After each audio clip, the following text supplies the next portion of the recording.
you got to put a plan in place. You got to tweak that plan along the way. You're going to build a business with these systems, processes, management level, et cetera, in place. But we tell our clients, you're going to build this so that it's extremely valuable to sell to somebody else. But the hope is that it's so valuable and it's creating such a good income for you from a passive standpoint that you'll never want to sell it. The Business Owner's Journey. I'm Nick Berry, and I've got real business owners telling their real stories, sharing their real lessons and strategies so you don't have to figure it all out on your own. Austin Peterson is a certified financial planner and one of the co-founders of Backbone Planning Partners. What does it really take to build a business that funds your freedom instead of chaining you to your desk? Is it the sky-high valuation or flawless cash flow, or is it a plan that protects your family no matter what? Austin and I talk about the owner's end game and how to get there without sacrificing your sanity. Expect to learn what the hidden cost of skipping personal wealth planning really is, whether your family succession will implode or flourish, how to turn profit-first buckets into true financial independence, what makes a business genuinely transferable, and what kills value the fastest, his take on the 3 to 10 year runway every owner needs before an exit, how to decide when to reinvest versus pulling profits, what a realistic valuation looks like minus the ego premium, how to fix cash flow chaos before it sinks the deal, the best and worst ways to protect your personal wealth before a sale, and much, much more. Enjoy this episode with Austin Peterson. What I see most often is there are a lot of businesses that are built and owned, and you would consider them, family businesses, right? So, for example, let's say that one of the businesses that you owned in the past, you thought, my kids are going to take this over at some point, right? And so that's just how it'll work, and I'll pass it on to them, and you build it the whole time for them. But you neglect to do your own personal planning because essentially you're gifting the business to the kids at that point, right? Or maybe in the back of your mind, you're thinking, well, I can still continue to draw profits off of this while I'm alive, and then the kids will take it, right? But you don't ever build it to a point to where it can handle what you've become accustomed to live on, as well as what your kids need to be able to kind of live on as they build the business for themselves. And so what I see happen most often is you'll see a business owner that runs a business for 30 years, thinks they're about ready to exit. They have no financial independence plan outside of the business. They want to give it to the kids. The kids either come in and they can't afford for all of them to be there, or the kids have no interest and the business isn't ready to be sold to somebody else. And so then they end up, eventually literally dying at their desk, right? Or in their truck, or, whatever the case may be. It's very, very common, right? We tell clients all the time, as morbid as it sounds, you're going to exit your business at some point regardless. And you can choose whether it's horizontal or vertical, right? You may be carried out on a stretcher because you passed away at work because you didn't make any other plans for your wealth or for your business. Yeah.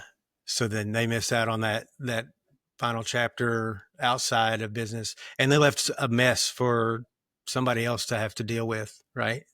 Yeah. Because the family. There's like the strategy behind succession, but then there's also the family dynamic in those scenarios, which I guess you can run into the poor communication or, the expectations or whatever that could happen. It doesn't have to be a family member, right? It could be, it they could could have be with anybody. Yeah. It really comes down to, honestly, business owners running the entire business or keeping the entire business up in their head, right? Mm-hmm.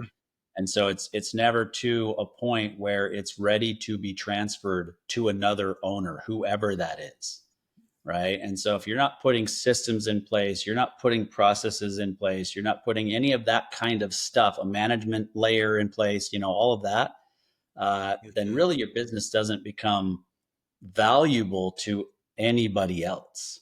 Yeah. Right. It's really hard to sell that kind of a business. And so that's typically where we start with business owners.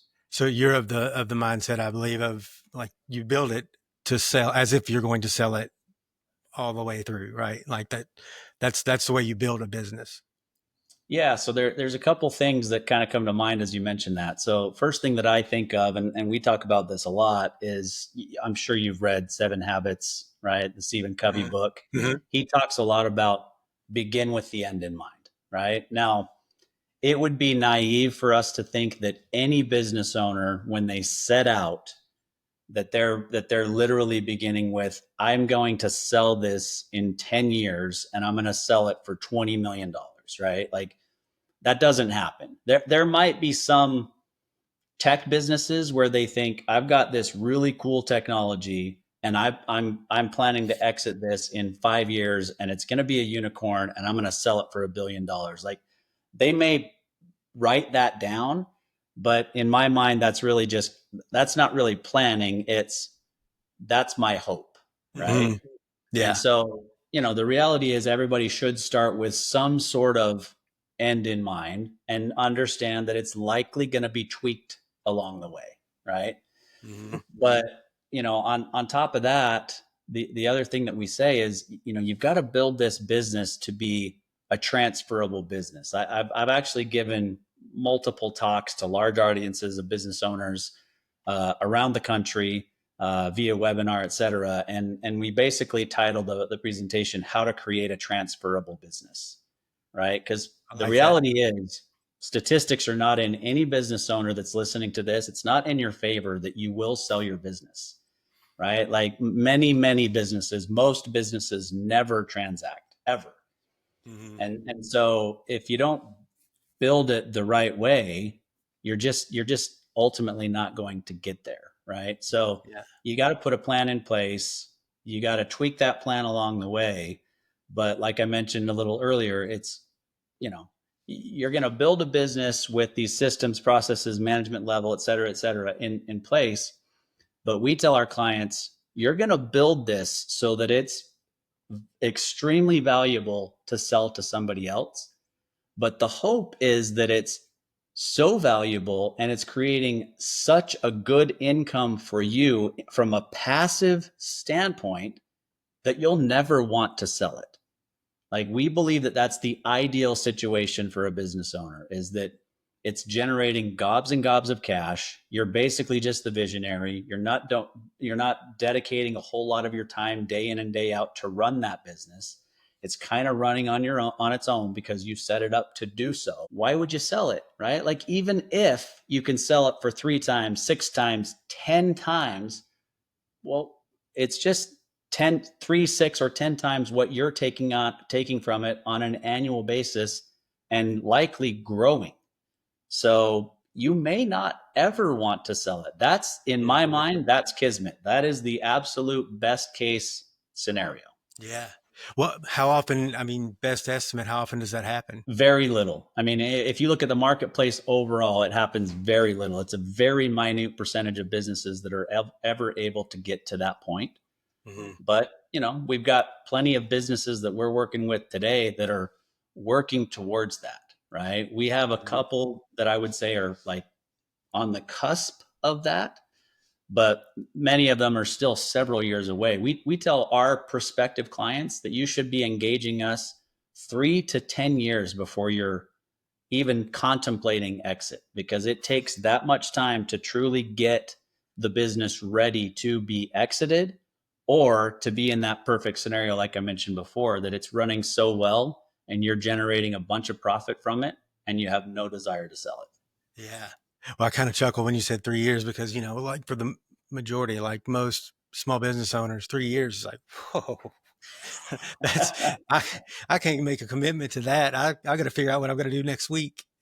Yeah. But yeah, I totally understand. What do you think, again, kind of best estimate? What's the ingredient that the ones who reach that like kismet, that ideal scenario versus the ones who don't? What's the thread? What's the thing that they have that they're able to push it over the finish line? Yeah, I think they have an understanding of what they're working towards, and they stay laser focused on that, right? Because here's the deal: like businesses may be in business for a long period of time, maybe generating tens of millions of dollars in revenue, most businesses are still struggling from a cash flow standpoint every single day, right? And so that creates crazy amounts of stress on the business owner. And it really just comes down to them not managing the cash flow of the business appropriately, right? Not understanding what's going on with their cash flow, not understanding when their money's coming in, when it's going out, where it's all going. And if you don't have an understanding of that and a plan, then it just creates additional stress. And so you get mired in things day to day, trying to make sure that you've got the money for payroll. You're drawing on the line of credit to cover payroll. All those types of things cause a business owner to get way too focused on what's going on day to day and never able to step back and work on the business itself, right? Mhm. Which are these things that I'm talking about. That's working on the business as opposed to in the business. So when they come to you with ideally 3 to 10 years, but at whatever point they, on average, the typical client comes to you, what's your process like? Yeah, so we always start with an assessment, right? So we have a data gathering meeting with them that lasts about 90 minutes, and we'll basically just ask a lot of questions, right? We'll ask questions about the business, we'll ask questions about their personal finances, their family, all the things that are kind of going on that can affect their day to day, right? Because we don't just we're not people, we're not robots that kind of walk into the business and forget about everything that's going on at our house, right? Whether it's a special needs child, or you're worried about kids in college, or you've got, kids that are struggling with mental illness. Like, you've got all these types of things that weigh on you day to day, and we need to know about that, right? Parents who were reliant on you for some of your income because they either had a tragedy in their lives or they didn't appropriately plan. Inheritances that may be coming from those parents, siblings that need help because they've got addiction problems. All that kind of stuff factors into the whole person, right? And that helps us to know, okay, how do we help this person? What do we see that's going on in their lives that's causing problems? What do we see that they're just completely missing and unaware of that's going on inside of their personal financial lives or their business financial lives? And we kind of gather all that information in about 90 minutes, and then we follow that up with, here's kind of what we heard from you. Here are the things that we need you to send us before our next meeting. And so they will send us stuff like, tax returns, investment statements, profit and loss statements, cash flow statements, balance sheets, all the types of things that you would assume that we would need from a financial standpoint. As well as, hey, give us a couple more paragraphs about what's really going on with your parents or with, whatever, so that we have something to kind of build on. And then we'll schedule a meeting usually about 2 weeks after that to give them time to get us the information, and then for us to compile everything.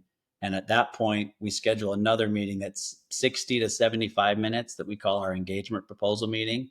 And at that point, we really lay out, like, here's what we heard from you. Here's where we can help you. Here are some of the things that are gaps in what's going on in your business and your personal financial life. And we have plans where we can help you kind of close those gaps or fill those gaps. And here's our fee to engage us. Okay.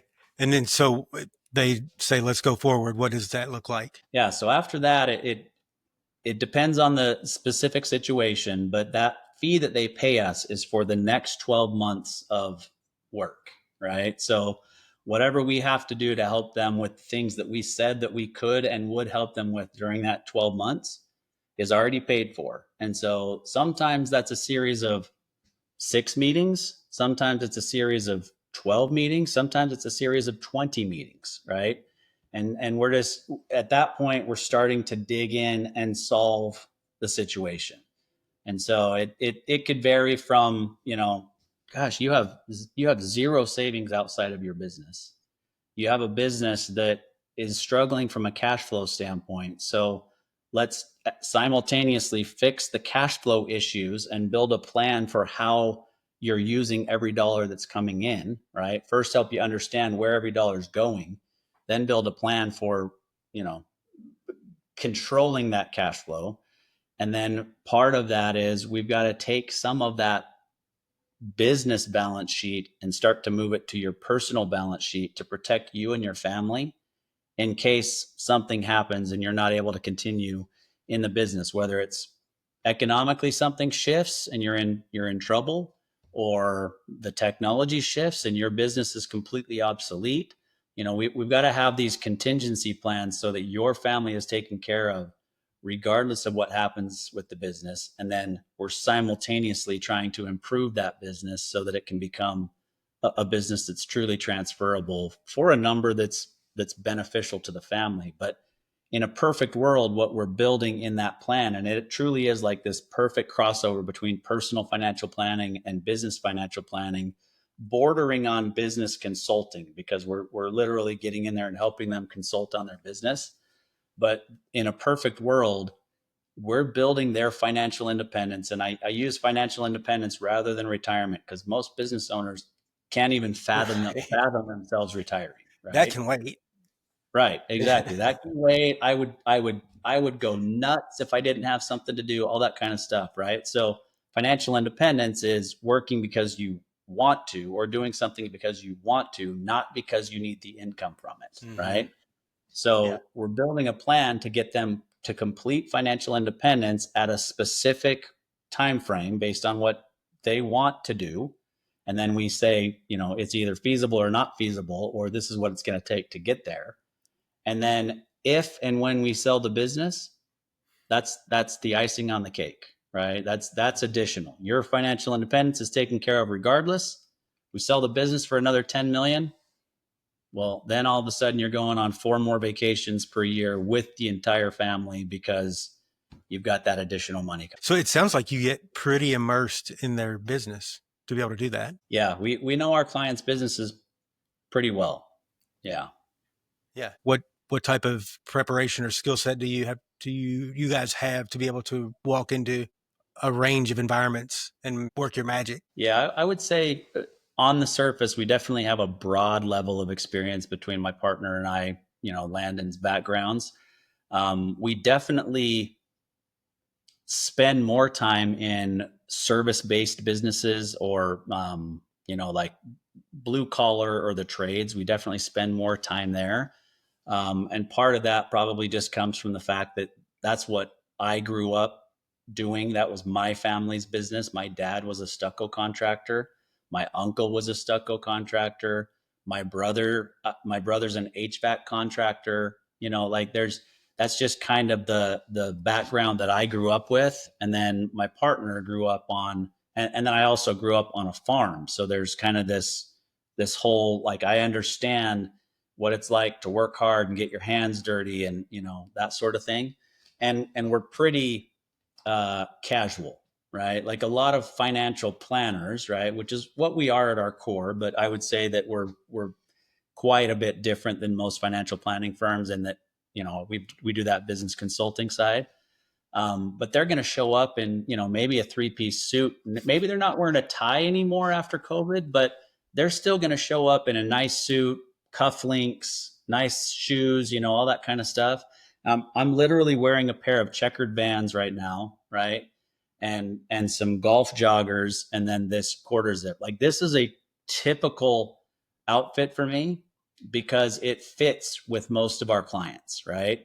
And granted, I'm to a point in my career where I can say, if they're going to judge me based on what I showed up wearing for their meeting, that's probably not a client I want to work with anyway, right? Mm-hmm. But I will follow that up with, we also have, companies that are working in the biotech space, right? Like stem cell treatment and stuff like that. So we do cover the gamut. I say a lot, business is business is business, right? Like, I don't have to know the ins and outs of how everything works inside of a restaurant, or inside of an HVAC company, or a stem cell treatment company. I don't need to know all of the ins and outs. The way that the actual business works and the financials of the business work, it's the same across the board, right? They may Mm-hmm. have to explain a certain line item to me, but it's literally the same, and you're building those principles exactly the same regardless of what their business line is. Mm-hmm. So making some assumptions, but I'm assuming that you probably, when you go into a situation, so you were talking about like the cash management earlier, and so you go into a situation and it's messy and disorganized, but you can, if you know what you're doing and what you're looking at, you can kind of like see where to fix it, reorganize it, and like, okay, this thing's going to work. Do you ever go into any situations where you go through that process and you're like, hey, I don't think you're going to have anything here. I don't think this is going to work, no matter how I organize it. There are definitely some where it's on the border, right? And honestly, the sad thing is the reason that that's typically the case is that the owner is either taking too much money out of the business or they're running too many personal items through the business, hampering that business's ability to have a healthy cash flow. Mm-hmm. Yeah. Just turned everything into a gray area. Yeah, and I mean, most of the time to fix it when it's really that bad, most of the time it's, well, you've either got to cut several employees, or you got to stop running some of this stuff through the business, or you've got to, to use a trades example, you've got to get back out there and get your hands dirty and do the day-to-day work until this is kind of turned around and we can reinvest back in the business and grow smartly from here. That's more often the case versus this isn't going to work. Sorry, you should shut it down. So when you give someone that type of feedback, do they typically respond well, or are they like, yeah, I think I'll find somebody who'll let me do it my way? Yeah. So, I mean, we definitely get some pushback, right? And it's really more, it's not that they don't, maybe this is my sense and my naivety, but it's not that they're pushing back because they disagree with what I'm saying. It's more, ooh, I'm not sure I want to go back and do the day-to-day work. Or even more importantly, these people have families. I don't want to lay them off, right? Like, I'm letting them down. This is my failure.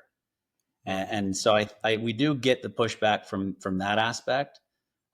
It's typically not an ego driven thing to where, oh, you're wrong and I'm going to go find somebody else that will kind of do it my way, right? Because honestly, as a business owner, if you're just looking for yes men or women, we're not the firm for you anyway, for sure. But if you're trying to operate your business that way, you're going to have a tough time being successful because we don't know what we don't know.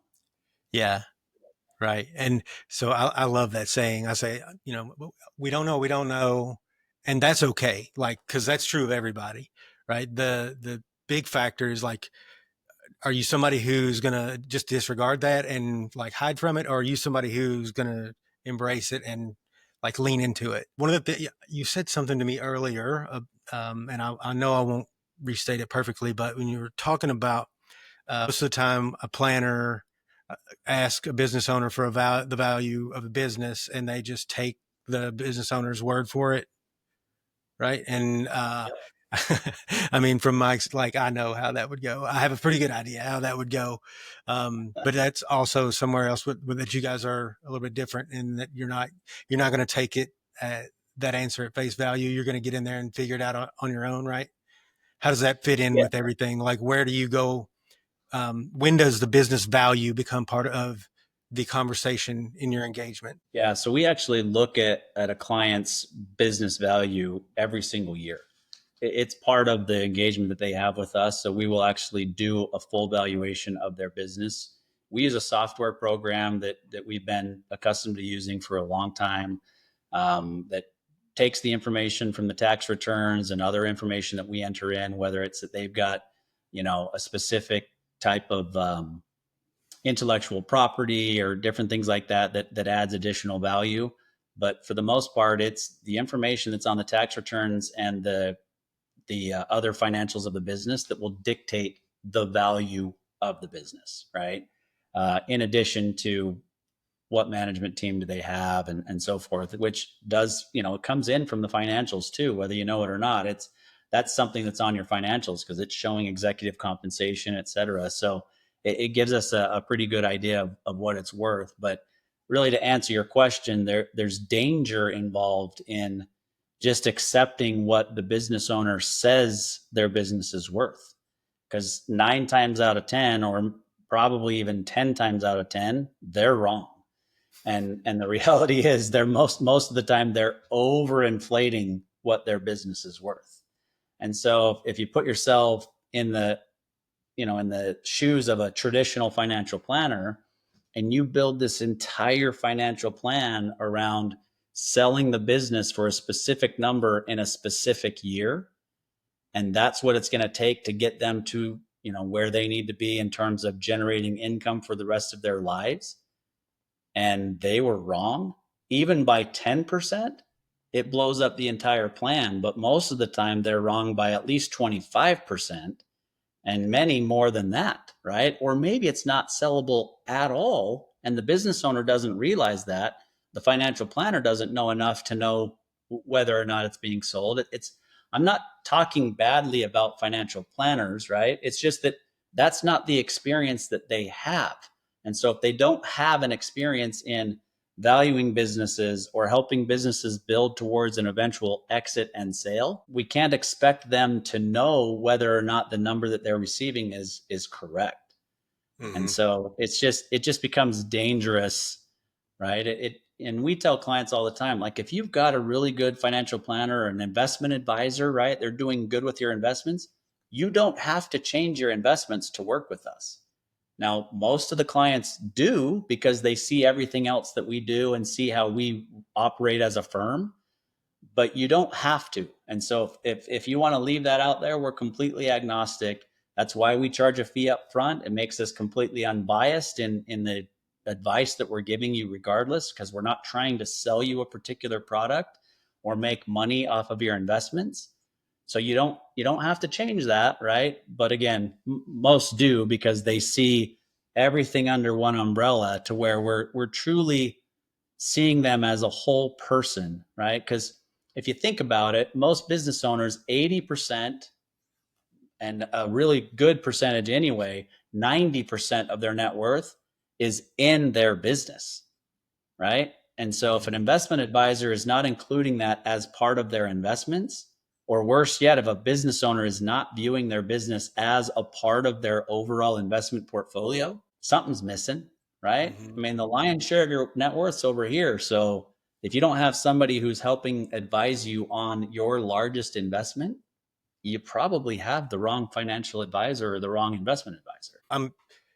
You want that annual valuation to the one, that's what you're using to build the plan around, and two, just to make sure that you're tracking each year toward the goal that you set with the client, right?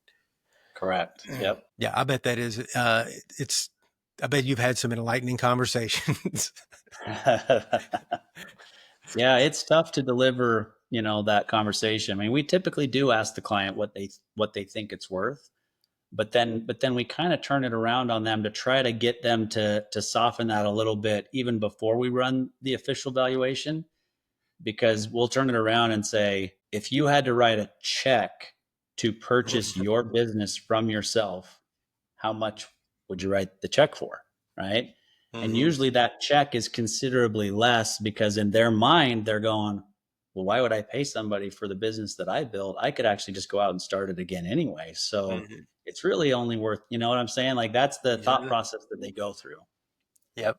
Yeah, that's good. When does an engagement with you, is it always centered around the exit? I would say that most of the time it's at least part of the conversation, but there's not always a set timeline, right? So remember, I said 3 to 10 years is an ideal time frame for building towards an exit, right? But we have clients who are in their 30s and don't plan on exiting their business for 20 years, right? So there's not a too early to engage, right? Because exit planning is not a transaction. Exit planning is a process, right? And so building toward that process can take multiple years. And you may say, well, I've really got 20 years. I couldn't see myself stepping away from the business until I'm in my late 50s anyway.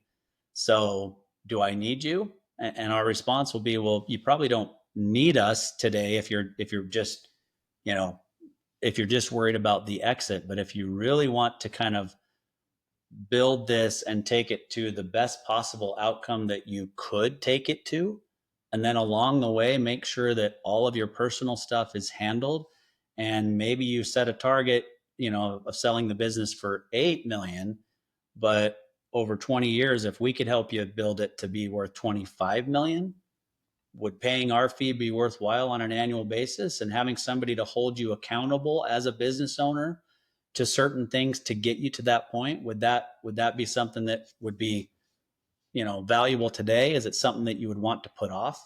The typical answer there is no. Mm-hmm. Yeah. Yeah. It's kind of an obvious choice when it's framed like that. You mentioned legacy to me earlier, and like where I believe that probably comes up when you start talking about the exit. You're asking like, where do you want this to go? What's the end game here, right? I know from my experience how difficult it can be to try to bring a vision of the future into focus, especially, the further away that we're talking about, the harder it's going to be. How do you go about helping somebody figure out or bring clarity to something that they may just be like, I don't know. I don't know what we need to do with this. I don't know what the end game is. I know how to go do what I do. Yeah. Yeah. I mean, the best answer to that is more questions, right? Because it's eventually going to lead them to that clarity. So it's really asking them a question about, where do you spend most of your time? Or if you didn't have to work today, where would you want to spend your time? Right. And what's really important to you? Do you care deeply about a specific cause? Do you care deeply about your church? Do you care deeply about a specific charity? Is it all just about family for you? Right? Like, do you have kids that you think are going to have grandkids, for you guys pretty soon? Is that really where you'd want to spend your time? And are your kids spread around the country? Like, it helps to kind of bring that clarity, right? Because really what we're trying to lead to is, what's this all for, right? Like, Right. What's why are important to you, you? yeah, why are you building this business, right? Because Mm-hmm.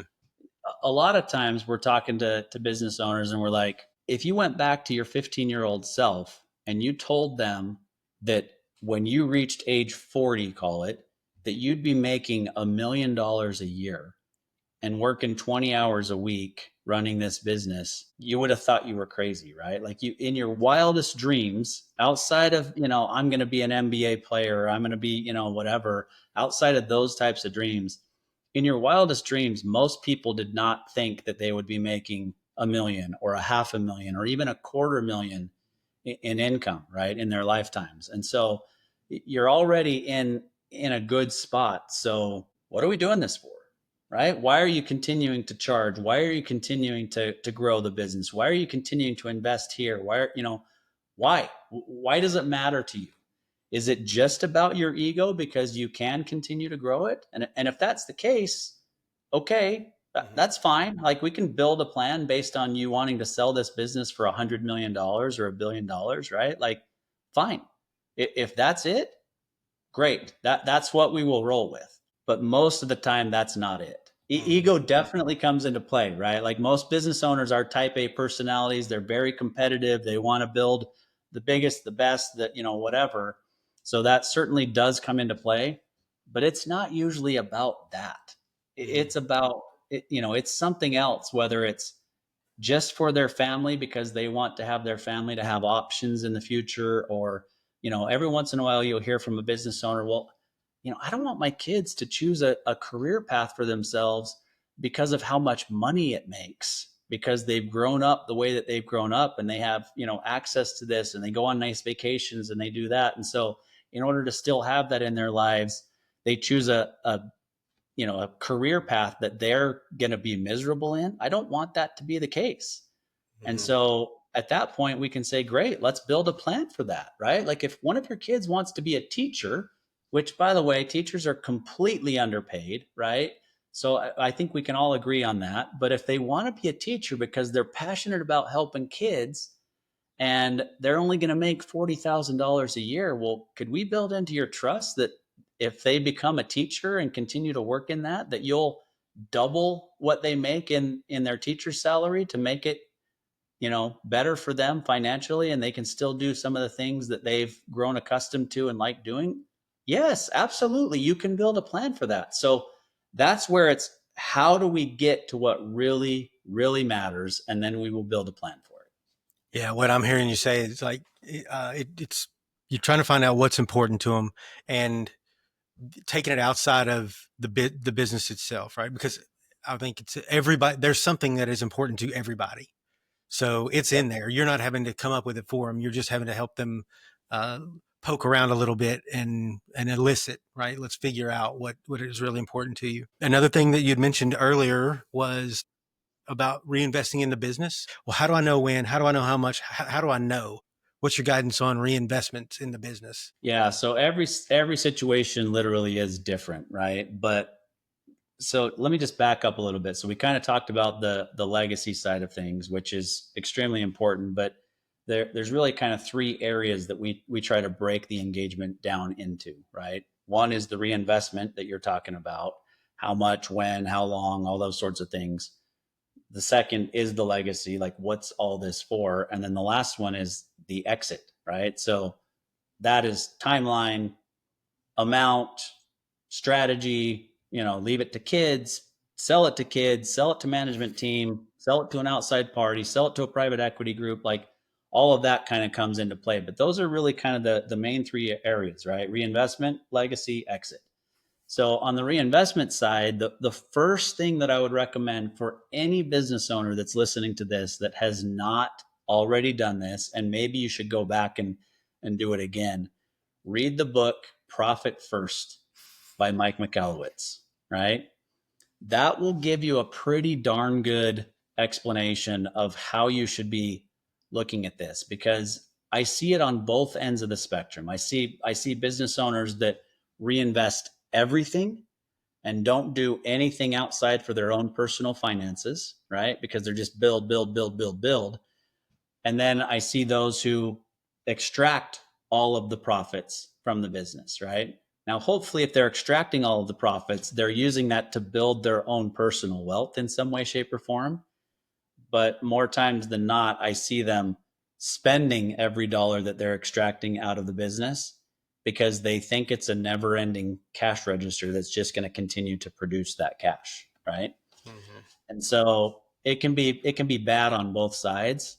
But really what Profit First teaches is to build buckets. And some business owners will go as far as setting up an actual separate account for each of these buckets, right? But that's really what it's about, is if your profit margin should be or currently is 7%, great, 7% goes into profits. If your taxes should be at 25%, 25% goes into taxes.